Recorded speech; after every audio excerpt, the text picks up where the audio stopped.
ezalaka beaucoup plus conseillé avant mutu batu babalana bakende kosala ba test moko prénuptial, surtout toli ezali pa ba pasteur o balinga kopambola mingi mabota tokopesa bango toli mingi ke avant ya kokoka kopambola mabota ko recommander les deux couples basala ba test moko tobenga prénuptial bakokuta na munganga ndenge tolobwana papa ko ozano pe makasi okendaka opasaka ba acte na très bien, mais peut-être bas spermatozoïde na yo eza malamu te, surtout ceux qui ont aliment moko alimentation na yo ezali saine et équilibrée te, parce que tangu zemi côté la kana trompe pour notre information. Après ekosala otobengaka na terme technique migration tubaire, et moi si soka boti ezana ba déchet mususu esengeli bima bakayo mususu esengeli ebima et bakayo na ba déchet wana se kobima na nzela ya maya moto. Cancer ya sein mingi pe ezali koya kaka ba mususu na kolia c'est biloko wana pe ezali ko prédisposer moi si na ko développer cancer à sein, komela masanga mingi, komela makaya mingi, ba drogue mingi, eza ba facteur favorisant.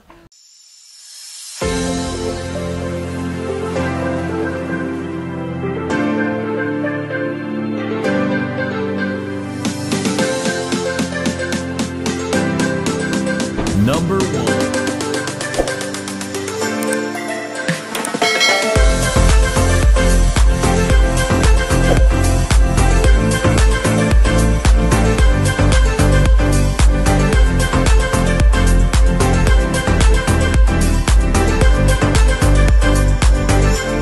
Bonjour, bonsoir, Nabalandignos sur la Grande Découverte TV. Ça dépend RO Bokolanda Bisso. Les lots tous en invité na biso boye bien papa na biso yanda kwa misana ko lesa biso. Les lots ko répondre à la question au botunaki. Dans la Grande Découverte to lo ba question eza bino ba réponse eza ya biso. Si je na biso le lot eza stérilité. Donc le lot to lo bela stérilité sans plus tarder à côté to PC Mbote. Bonjour papa. Bonjour maman Betty Molato. Santé. Oui, santé eza malamu na ebité yo soko zali ndengeni. Biso pe toza bien, le loto yamba étant que docteur Jean-Claude Bassakomuna. Merci beaucoup, tozali wana pona bino. Je crois que mituneza ba internaute et bien eza biso mena kosinga kana bande kona biso nyonso bazolanda biso bisika biso ezwami bango. Ba s'abonner, ba liker, ba aimer vraiment et que ça la biso bien pe ko pesa biso makasi ya koko bana msalo tozali ko sala. Voilà, merci beaucoup na papa na biso docteur Jean-Claude Bassakomuna. Et le sujet est la stérilité. To kozanga ko concevoir. Et le konin ezo sala ke ba couple belé tam so mona ba vandi pendant 10 ans, 8 ans, 5 ans mais bazoko ko se concevoir te to kozanga ko bota. Nini ezo sala et sala mabo. Bon, si Joana ezali trop vaste. Pona kolobelango nyonso lelo na mwa ngongo epesemeli biso eza mwa mobulu mais to koloba mwa ndambu muke parce que ba facteur wana ezali eza kosenga intervention ya deux côtés. Côté monsieur ezali maman, côté monsieur ezali papa. Et pas ya maman d'abord, côté les deux personnes, to ko énumérer ba facteur moko psychologique. Donc le lenge ya bizaleli et kokipe kotindika mutu na kozanga mabota. Deuxièmement, tozoloba tozali na ba cause moko pe o tozali eza physique, ezali biologique pe physiologique. Et ko lié na ba cause moko hormonale. Kozanga kobota mususu et kozali aussi na ba maladie na ba infection. Neti endométriose pas ya ba mama et kozala ke et empêcher mabota. Moi ça quoi ko concevoir noki. Et mususu ezali lié aussi na ndenge moto abotama, batu mususu abotama azana problème ya kobota to mutu mususu abotama ko kozwa zemité. Yango moni ezalaka beaucoup plus conseillé avant mutu batu babalana bakende kosala ba test moko prénuptial, surtout toli ezali pa ba pasteur o balinga kopambola mingi mabota tokopesa bango toli mingi ke avant ya kokoka kopambola mabota ko recommander les deux couples basala ba test moko tobenga prénuptial bakokuta na munganga koyeba na ko examiner bango de part et d'autre même batest à électrophorèse ya hémoglobine wana ezali mpona kodécouvrir mwasi na mobali soki bakoki kobota bana ya santé malamu to te. Par exemple eza na ka moko to likambo moko oyo ezali mpe kobundisa mabota ebele okomona ka ya anémie SS. Soki papa oza porteur ya tar S na mama bokoki kobota mwana SS. Alors soki boboti mwana SS azali mwana komemela bino désastre na libota bokokoma na mikakatano parce que bobanda kobimisa mbongo ebele mpe bokozanga esengo ya kobika na libota na mwana oyo boboti. Yango lomoni tokonsiaka bandeko mingi bakende kosalisa bateste ya na bateste mosusu tobenga ya ba hémophile, c'est-à-dire eza na bana mosusu papa na mama soki bakutani donc zeme koki kokangama te parce que tar na bango ezopermettre babota te. Yango wana premièrement il faut koluka kosalisa nano baexamen mpona koyeba eloko nini ezosalaka na kati ya couple mwasi na mobali ezosimba te. Et deuxièmement tozoloba ezali lisusu na makambo mosusu tozokutana nango na vie, entre autres eza na bainfection mosusu oyo ezalaki mal soigné. Bainfection wana ekoki kosalaka empêcher mwasi akoconcevoir mpo endomètre eza déjà akobeba. Endomètre eza couche oyo eza kotapise utérus, hein?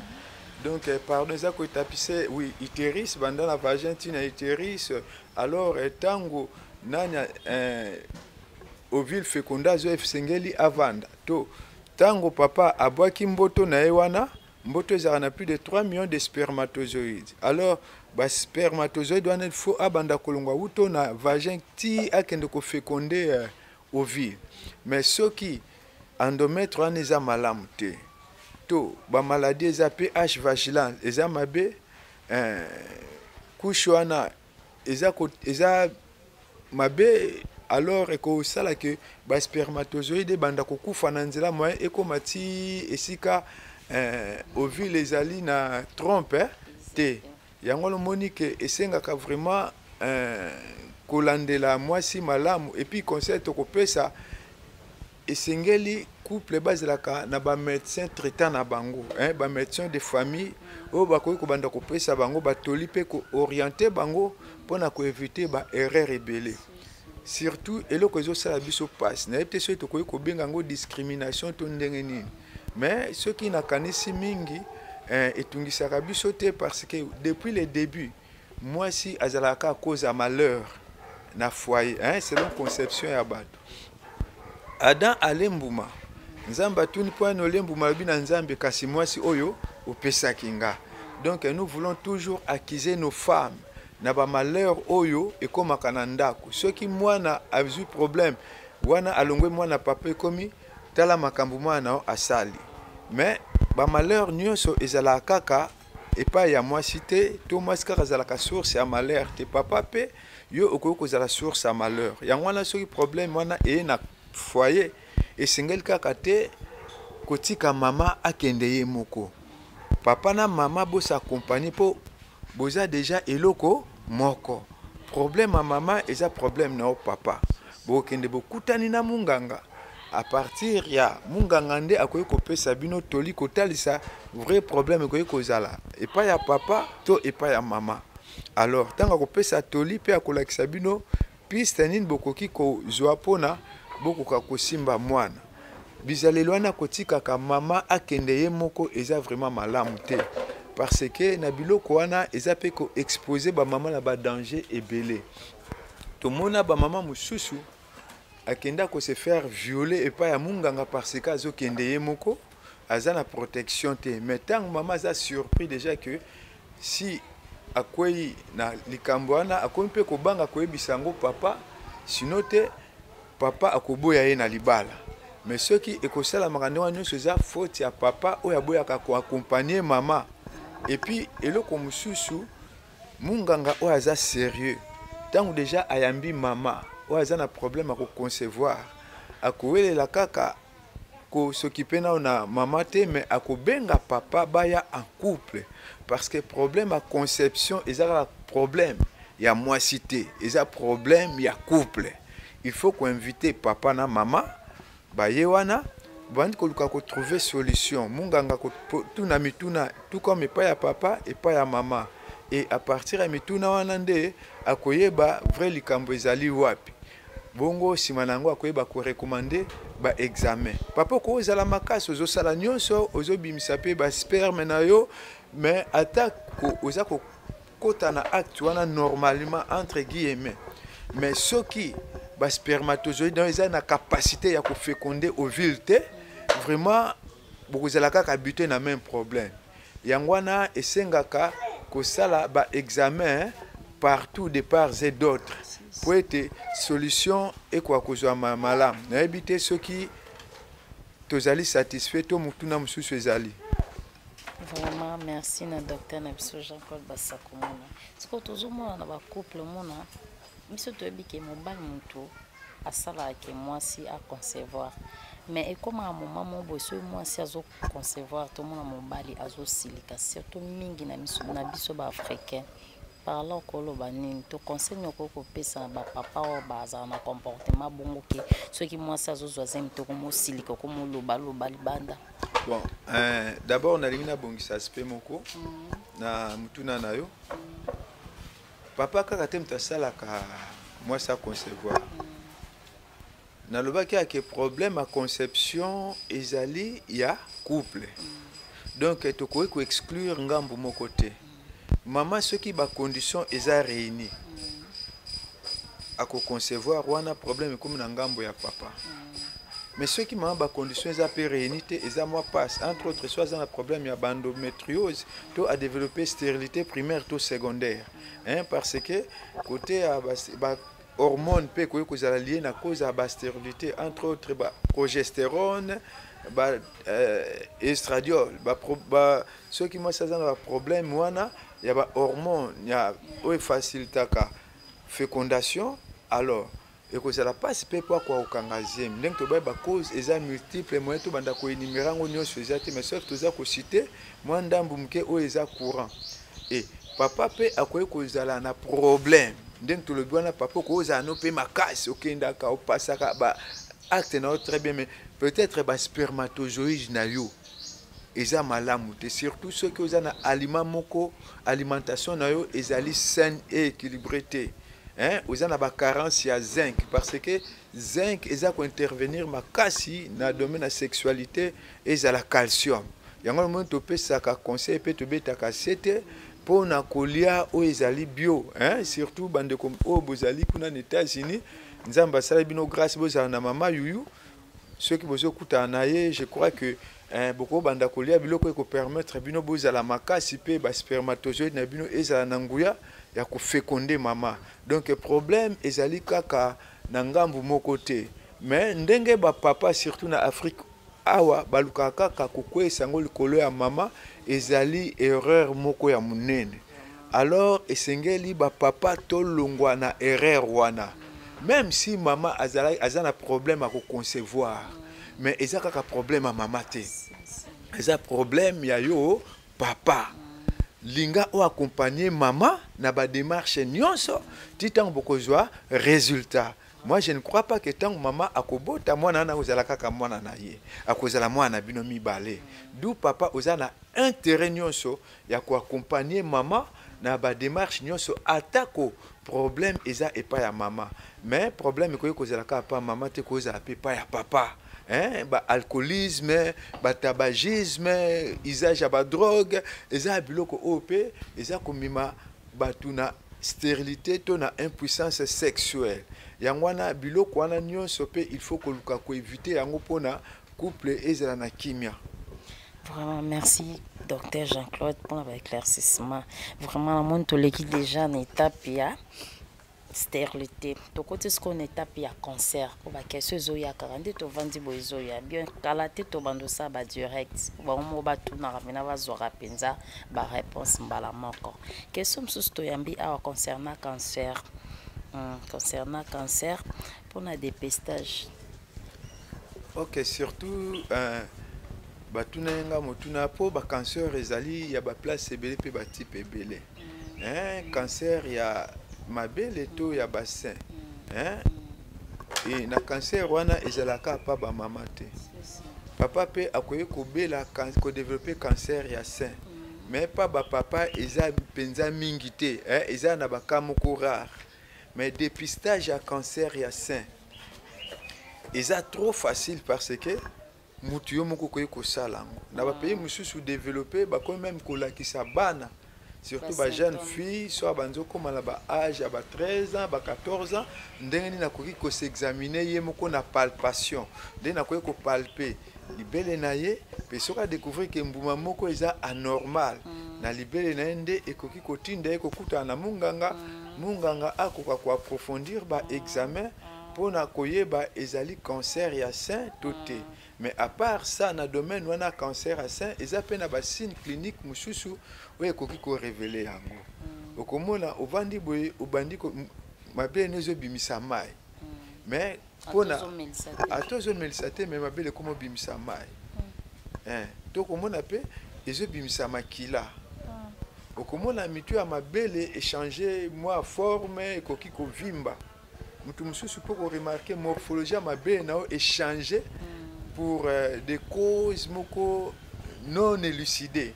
Vous comprenez parce que kovimba mabele pas moi si hein mususu ezalaka lié na ba période hein mutu mususu avant kota na ba cycle menstruel okomona morphologie ya mabele ko changer mususu pe tanga comme na période ya ba ovulation mususu pe tangu azozela mwana okomona ba variation physiologique wana ko salama mais dans d'autres cas neti ya cancer omona mabele koyi ko vimbe koyi ko ya minene ozo comprendre que wana koluko kuta na munganga ko examiner pe ko sala mammographie pona koyeba ezali nini et cancer ya sein mingi pe ezali koya kaka ba mususu hein na kolia yango wana avec un bon comportement l'homme peut prolonger sa vie soko zolia malamu kozala na santé ya malamu soko zolia malamu te kozala na santé ya malamu penza pete et bato baza beaucoup plus exposé na cancer ya sein ezali soit ba mama oyo bazo kende na ménopause hein donc babandi ba 50 ans ti likolo hein bango baza beaucoup plus exposé na cancer ya sein et puis oyo bazalaka na activité mon côté basala quand même gymnastique te hein bango pe baza exposé na cancer à sein et ça pe na ba mususu oyo abota te hein akolika kandengwana ti hein akom na âge avancé hein biloko wana pe ezali ko prédisposer moi si na ko développer cancer à sein komela masanga mingi komela makaya mingi hein ba drogue mingi eza ba facteur favorisant pour na ko bela maladie wana to ko développer yango ezali pendeng tozoloba kolia hein parce que obésité mutoye munene mingi ba graisse comme belé na niveau ya sein comme même ko kende ko envelopper moi ba glande mammaire fonctionner normalement exact ndé ko kende créer ba prolifération cellulaire d'où ça va créer le problème de cancer yango wana tozo senga na bandeko toza na bizaleli moko malamu pona ko éviter tobela maladie wana et moyen ya ko prévenir yango lisusu makasi ezali oyo tobengi scission eza ndenge toloba komela mabele hein mwana mama tango zobota il faut komelisa mwana na ndenge esengeli ezali pona malamu ya mwana ezali pe pona malamu ya mama et puis so oza na ndako ya libala na papa tika na yebisa yo eza nango ba fleur oyo ezalaka na tolo note tango ozopesa yango pe papa azosalela azomela na ye parce que papa aza mwana moko éternel ti mokolo ye moko nzamba kokabola nde akoki kotika mais aussi longtemps que vous en avez tant vous a permettre papa amela mabele wana na lolenge sengeli et que ça que maman ozala aussi protéger na cancer ya sein. Siko docteur soki ezaki mama azomelisa mwana papa pe aye azomela pe libela ngo esala mabete oh mabe eza ndenge ni atezo bima mai papa pa komela mabe est-ce que mai wana eza poison? Okay, merci na docteur Nabiso Jean-Claude Basako. C'est la exception moko vraiment limbisanga pourtant parce que ça papa va couloir parce que au moins une compétition ne sika moi nazala na ba droit na papa comme kangate. Donc moi je crois que ceux qui peut maman zo Melissa papa esengeli pe otika mwana profiter à jouir na ba droit na po ezatana ye baba likamna likambo za na ngonga nango mais sauf que eme mapena mobulute po balobi topi malate topi melanate moko na moko ce que za na boyo kanité ce qui papa po lingo meka ko consommer alors maman il faut ko ba ko nettoyer ko préparer nyonso pona papa peut apporter moi passe moko pa moi na te po to ebi statut pe ya maman tetan ya papa tetan sous moi so ya maman ya papa et que comme une infection ton ndengeni donc de ce côté là il faut vraiment qu'on pratiquer avec beaucoup de manières. Vraiment merci na docteur Nabiso Jean-Claude Basako mona to bandel boso na sujet ya stérilité to longa na stérilité to kena sujet na biso ya cancer et question msusu ye concernant kobota na césarienne eza na baka ya césarienne eze belé se tondi mingi na monde batuni question oyo est-ce que eza na nombre ya bana oyo mama ko kobota soki abotaka na ka ya césarienne? Bon pour na ka oyo ça paraît un peu compliqué. Pourquoi? Eza na nombre moko bien déterminé te ngayo nazolo belabino grande sœur oya biso aîné aboti bana mitano mais nyonso aboti bango par césarienne. Mais le problème c'est quoi? Problème ezali pona mama oyo ayambaka mwana na libumu na ye parce que ce qui utérus est comme cicatriciel, c'est-à-dire comme na ba cicatrice ebele ezui ba mbeli ya munganga mbala ya mingi ezala kasu penza malamu te. Moi sinde akomaka exposé parce que nakimunganga elobami boy ce qui moi si aboti par césarienne déjà 2 fois de suite yebaka que les restes ya vine akobanda kobota kaka par césarienne.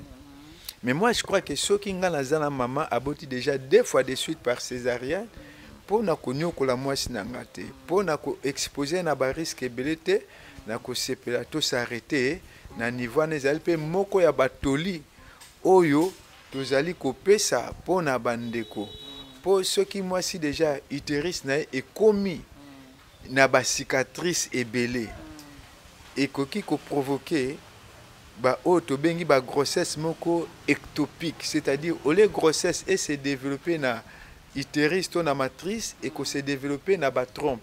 Oui, je disais que ce qui, moi, si déjà utérus n'est comme cicatriciel, c'est-à-dire, les ubambeli a minganga mbala et belé, et elles sont normales. Et que vous avez la moko, il y a ba grossesse autobengi ectopique, c'est-à-dire, zemi tangu et que vanda na matrice, moi, et s'implanter normalement zate. Parce que tangu zemi côté la cana trompe, pour notre information. Après, et que ça la autobenga na terme technique migration tubaire. Et que l'on a trompe et bandiko kita pour s'implanter na matrice, na propriété moko érodante ya ba syncytio trophoblaste. Mais tant utérus c'est comme déjà comme déjà cicatriciel. Et que comme pas si peut être zemi et que s'implanter normalement na utérus peut être les lokola mabele oyo esi kembi tango boaki mboto moyen et ko vanda pe misisa nango ekota na mabele ekozala te. Donc yangwana eza biloko moko oyo to sengaka ba papa ba kwa ko comprendre loko wana parce que ce qui est comme na cas ya grossesse ectopique, c'est-à-dire grossesse et se développer libanda ya matrice na trompe yango sengaka ba intervenir bakoki ko fongola libumu to bakati trompe. Alors ce qui yo papa ozana bolingwa mwasi oko épargner mwasi na yo na baka ya ndengwana et puis kaka excès à ba césarienne et mimaka baka ba hémorragie ba formation à ba caillot sanguin na air ya accouchement et puis troisièmement et bébé ça rappelle placenta au comment la placenta moyen et se développer normalement na kati ya libumu ezate d'où ceux qui na toli à couper ça ba papa toli na bolingo nyonso tozalaka nango toyokelaka bamama mawa totika kosoumettre bango na baproblème ya ndenge wana parce que à force ya kosala yango ezosenga mpe mwa économie mingi mpe oza koexpose mama na badanger ebele oyo ekoki koemporter vie na ye. D'ailleurs on ne se marie pas seulement pour avoir des enfants mais babalanaka mpo na bolingo. Voilà, on a quoi ceux qui vraiment na yanoli malam na évité. Vraiment merci beaucoup na docteur Jean-Claude Bassakoum na penza makamba boye esenga kaka o s'abonner pour ozwa makamba kitoko boye. Papa na kala na Afrique na biso to bande ko mona mwasi soka otobota. Et après avoir ko bimamaki là ou soit ko saigner batinda kae asokola ya moto soit amelati ya moto. Kuna na poto na mboka mindele tozomona batinti ba question na bango babi kuna ekomi soki mwasi aboti bakopesa ye mai o eza na glaçon amela parlant okokoloba nini eza makambo ebimisi koyo to eza na effet moko kokosala après avoir kobota komela mai mali. Bon, moi je crois que waneza surtout na bapona bande kona biso ba africain il y a problème ya aliénation. Eza la makambo mususu ya malam tozalaki nango a pe tozala nango awa mais tozo ko perdre nango à cause ya kolandela bizaleli ya mindele. Moi personnellement naza d'accord te parce que tangu mama azosala la maya moto wana eko aider ye ebimisa ba déchets to kanisa teke bakoko na biso bazalaki kaka bazoba to kanisa teke bakoko na biso bayebaki te to nyonso ezalaki mais bayebaki bazalaki ba scientifique omonaka même likambo okanga mwana singa na luketo bamingi bakokanisa ke eza na lié na spiritualité non po mwana mama azali koyeba na nzela ya kokanga mwana singa na luketo ke mwana oyo aza croître croissance neza normale to te po soki singa ekomi kodiembela ako comprendre ke mwana bandi kokonda donc pona ye ezalaki mwa indicateur moko ya kotala ndeni mwana aza se développer parce que na tango wana sepene ezalaki te et soki mwana zwa munene okomona singa pe bandi kokanga makasi akoyeba ndeni na kogérer donc ba mama na biso bazalaki mayele et moi si soka boti ezala ba déchets mususu esengeli bima bakayo mususu esengeli ebima et bakayo na ba déchets wana se kobima na nzela ya maya moto ti to na komela moi du thé ya moto pona ko faciliter moi si abimisa biloko wana. Moi je crois que ce sont des bons comportements oyo bakoko na biso ba adoptaki oyo biso pe to kotika nango pe ko protéger yango esika nyonso tozali nyonso oyo mundela salaka eza nango kitoko te eza pe extra te. Nga personnellement na ko déconseiller kolanda bizaleli wana ya komelaka ba mai ya bio parce que mai ya bio eza pe déconseiller pona kozwa ngo mingi ekokanga ba vaisseau sanguin moyen ebimisa ba déchets wana eza te. Alors tant ba déchets zo mate tant zo vanda na nzoto lobi to sima lobi ko créer aussi ba problème na organisme. Pour notre information kayo sanguin ezalaka corps étranger na nzoto amu. Alors il faut que luka ebima ola ko luka ko retenir ba déchets wana ko lobi ko créer problème na circulation sanguine ko kutana bakaya ba ambon ou ekozala peta malamu te. Donc ngana kosenga particulièrement la bande qu'on a biso ba africain doit adopter attitude wana. D'ailleurs en passant na ko déconseiller biso tozalaka na habitude à komelaka ba mai ya tomi po même biso pe ba maladie ebele même ba troubles digestifs mingi eza lié na consommation ya mai ya bio. Yango moni komela baiki ba constipation à répétition réseau comme na makambo ba constipation ba hémorroïde et comme même na makambo mabota et comme même na ba frigidité. Donc éviter ce que tout na mususu ezali vraiment contribuer docteur Jean-Claude maman na biso Rachidi Alima ezaka kuna te na Amérique ape ezali comme soko boti bakosuspendre yo osokola mai ya moto te e bakopesa bakisi omela bakisi wana ebimisa makila e bamama batosaka omona pe atikali ka bongo santé kitoko te tenti kitoko te or binomo boyoki nde docteur na biso aussi koyebisa biso ke eza très important na mai ya moto na nzoto mwasi oyo auti kobota mpona kosisa babiloko etikala biso na kati ya banzoto bobosana te ata boza libanda mais faut koyeba ke boza ba-africain. En tout cas merci beaucoup na papa na biso Jean-Claude Basakomuna lelo tobai toyambi ye lokola docteur mpo naki docteur azali kotaki pasteur aza pe professeur sans oublier pe aza su moko ya bapoliticien. Vraiment un mot de la fin na ba Olanda biso mo ba mbote sa biso bien pe mbala sima o lancer déjà sujet oyo pesa biso. Bon, merci beaucoup pour la grande découverte à permettre ngai na kokalsu sukoleka liboso ba internaute pe komeka koyano la bango na mituna. Je crois que vous allez déçuter mais tu es toujours disposé pour na koyamba mituna na bino pe koyano la bino.